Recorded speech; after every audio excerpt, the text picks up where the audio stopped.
guys remember that moment when you were about 11 years old and your parents sat you down with this strange, sharp object and taught you how to scrape it all over your body? I certainly remember. I had just started middle school and I was rocking a really cute pair of Bermuda shorts, but I came home crying that day because my classmates had made fun of my hairy legs. I told my mother, it is time to fix this problem right now. She bought me a razor and taught me how to shave my legs and armpits, leaving my skin silky smooth. Actually, it was a little bit bloody. But for the next 8 years of my life, shaving was practically my religion. 2 to 3 times a week, I woke up extra early to give myself time to perform the ritual. Meticulously shaving every square inch of my legs and armpits, nobly fighting off razor burn, ingrown hairs, and the difficulty of navigating the back of your knees. The constant nagging from my mother to wax your eyebrows, wax your mustache, wax your bikini line. But as much as I hated all of this, I never even considered the alternative. Not shaving was like absolutely taboo. I thought it was something that only hippies and feminists did. At least before I realized I was definitely both of those things.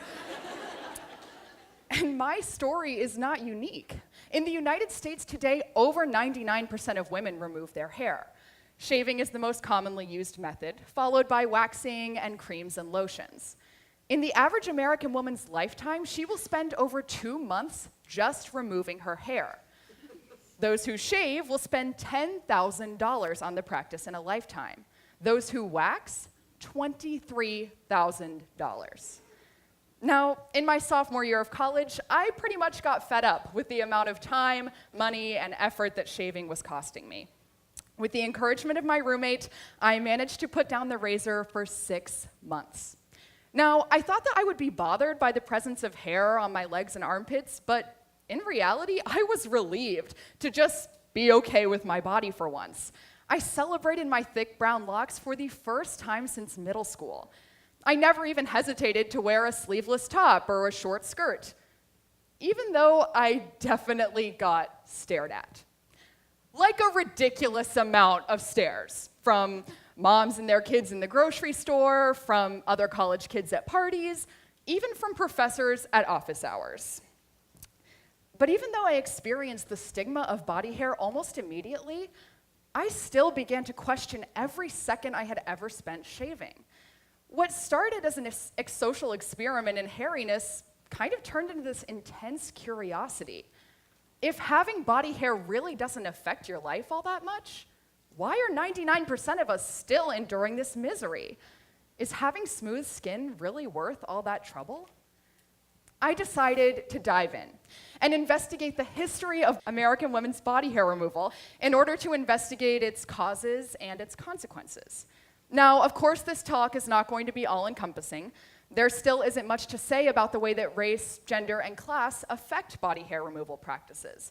Most of the available research on the topic focuses on middle and upper class, white, cisgender women. And I'll be the first to admit that I am far from an expert on this topic. I'm just a very furry college student who has struggled with shaving my entire life and wants to know what the deal is. So let's jump in, and hopefully you won't be pulling your hair out by the end. So the history of body hair removal in America is intimately tied to the history of fashion. In the early 1900s, women were largely covered up, from collarbone to ankle. So hair removal practices were few and far between.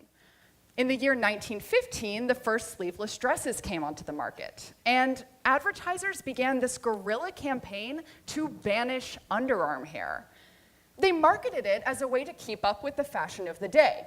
One advertisement from that period shows a woman with her arms above her head in a sleeveless dress. The text reads, "The woman of fashion says the underarm must be as smooth as the face." But these advertisers were alerting women to a problem that they didn't even know they had. By marketing underarm hair as unwanted, unclean, and unfashionable, these companies were expanding their potential markets like crazy.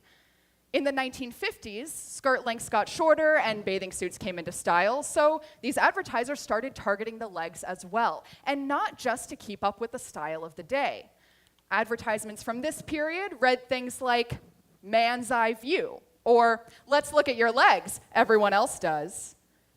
Hairlessness suddenly became synonymous with sexuality and men's pleasure in addition to style. By the year 1964, 98% of women were shaving their legs, and the number has only continued to grow since then. New hair removal technologies make it possible to remove more and more hair. Today, 64% of women between the ages of 18 and 24 even remove all of their pubic hair regularly. Now, this would have been unheard of 30 years ago, but thanks to Victoria's Secret, the porn industry, and one notorious episode of Sex and the City, the Brazilian wax is now the gold standard of hair removal. And pubic hair on women is largely considered to be dirty and unfeminine by both sexes.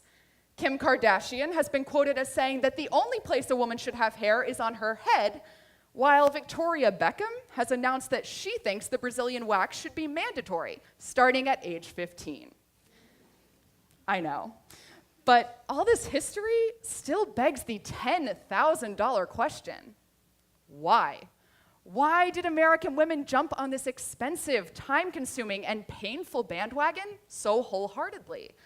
There are many theories that attempt to uncover the root of it. Some have argued that body hair removal is just one part of the American obsession with cleanliness. That's the view that the natural human body is disgusting. This manifests itself in our need to cover up our body odor and attempt to prevent aging. You may have even heard the rumor that if you don't shave your underarms, you're gonna smell worse. I know that I heard this growing up, and it provided extra incentive to keep shaving. But in reality, the few studies that have been done on this topic, and those are not wasteful studies, by the way, they have shown that there is barely a difference between the odor of shavers and non-shavers. And this cleanliness theory also falls short because it's clearly divided based on gender. After all, if shaving your armpits was actually cleaner, then wouldn't all men be doing it too? Another proposed theory is that body hair removal is a form of societal manipulation, which pits masculinity and femininity as a strict binary with no overlap. This is what keeps men from doing ballet and women from playing football. It's part of the roots of homophobia and transphobia. This polarization has grave consequences for those who step outside their prescribed societal role. It discourages women from taking on masculine traits such as independence, assertion, analytical thinking, and yes, even hairiness. A final factor that is contributing to the perpetuation of hair removal is the tendency to consider men to be adults, but to group women together with children. After all, hairlessness is classically characteristic of children, and the growth of thick, coarse hair is a supernatural part of going through puberty. So when hairlessness is assigned to femininity, it's essentially equating femininity with childlike. This is further reinforced by the language surrounding hair removal. How many of you have seen an advertisement for shaving cream that promises to make your skin baby soft? Or have you ever thought about the number of desirable traits in women that are actually characteristic of children? No body fat, no wrinkles, petite, and definitely no hair. It's possible that this culture of body hair removal is actually one part of a larger culture that lumps women together with children and then accepts, even celebrates, the near pedophilic standards of adult men. So, to recap, body hair removal was first perpetuated by advertisers capitalizing on the fashion of the day, then on the fear of social embarrassment, and finally on the basis of men's sexual pleasure.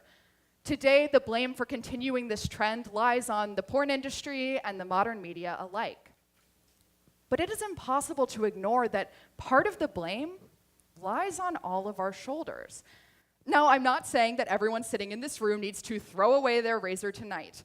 In fact, I do believe that both men and women should be able to shave if they want to, as long as they have recognized and evaluated the factors that led to their decision.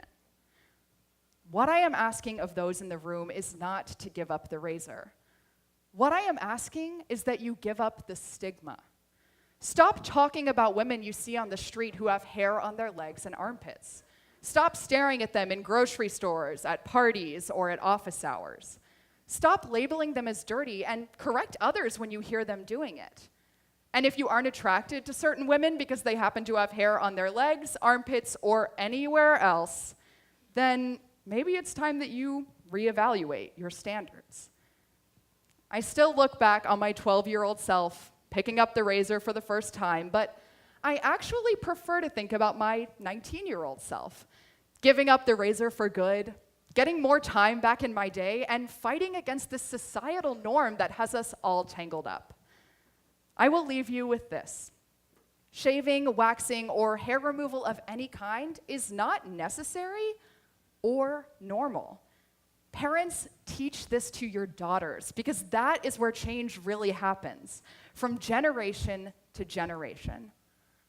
For almost 100 years, we have been taught an oppressive habit. Let's shed that burden, and maybe, just maybe, we can all grow a little more as a result. Thank you.